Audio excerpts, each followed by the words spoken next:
Hey, Brandon here with your weekly update. So we got some cool things and some things we need to talk about here. First, some of the cool things. Percentages.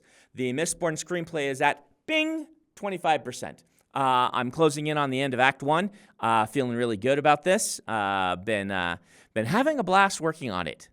Really enjoying this process. So, Songrise 3.0 revision is at, bing, 75%.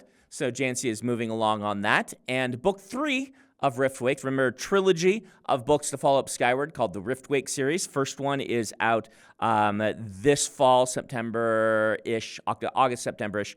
And Jancy is at, bing, 15% on that. And so we're feeling really good about that series as well. I just had finished reading her outline for the third one a little bit ago, gave feedback, and she gave back revisions. And so now that the outline's in good shape, she's working on the book. All right, let's talk Eye of the World Leatherbound. All right, so as I tweeted last week, we've noticed that there's the concerning number of manufacturer defects coming in the copies people are getting.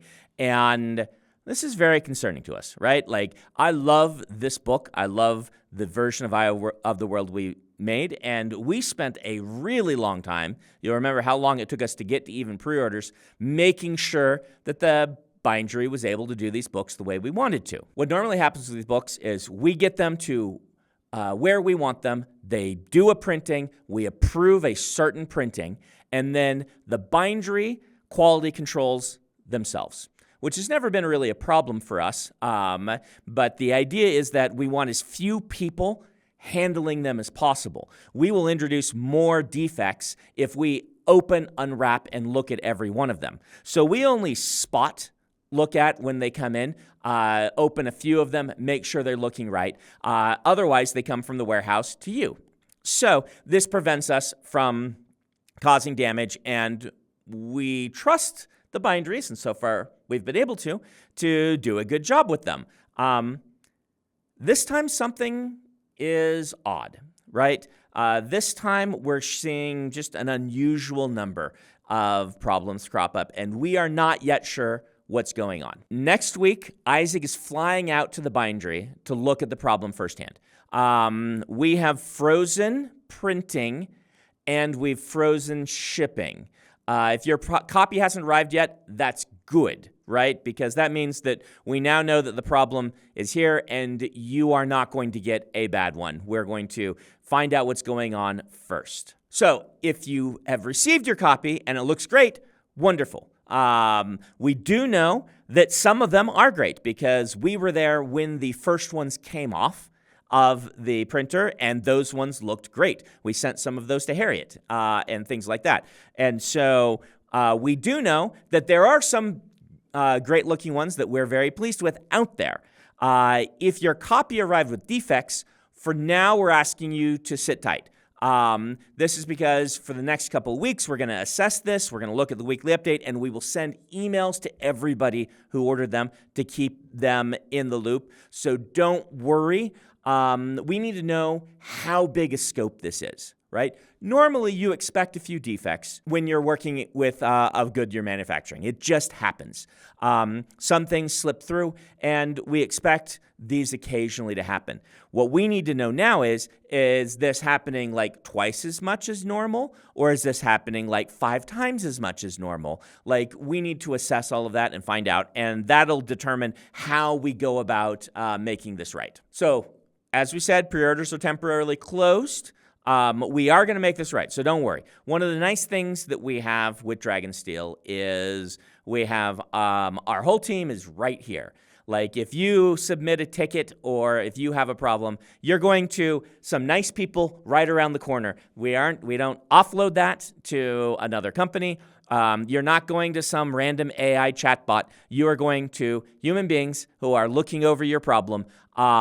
This lets us be able to fix these orders. It will take us a little longer than sometimes it takes other companies because they do tend to use AI chatbots or offload it onto another company somewhere. But we get to have the personal connection where we will make sure that everyone's going to get their books, and they're going to be great. If for some reason we can't, then we will refund. So don't worry. Worst case is we refund. What we fully expect is that we'll be able to figure out what the issue was and that we'll just be able to get replacement books for everybody. So sit tight for right now. I'll keep you in the loop here and via direct email. So if you're not watching this, don't worry. Well, if you're not watching this, you won't be able to see it. But if you have friends that aren't watching this, but they ordered the books, they'll get emails. So that's where we stand right now. I will update you each week in the weekly update as we find out more. We just have to figure out the scope of it first. All right? So thanks for sitting tight with us on this. We will take care of you. So don't stress. On to other fun things. Hoid Storybook campaign. So I did a live stream for the launch. You may want to go watch that because we're really trying to decide what cover we should put on the Fires of December.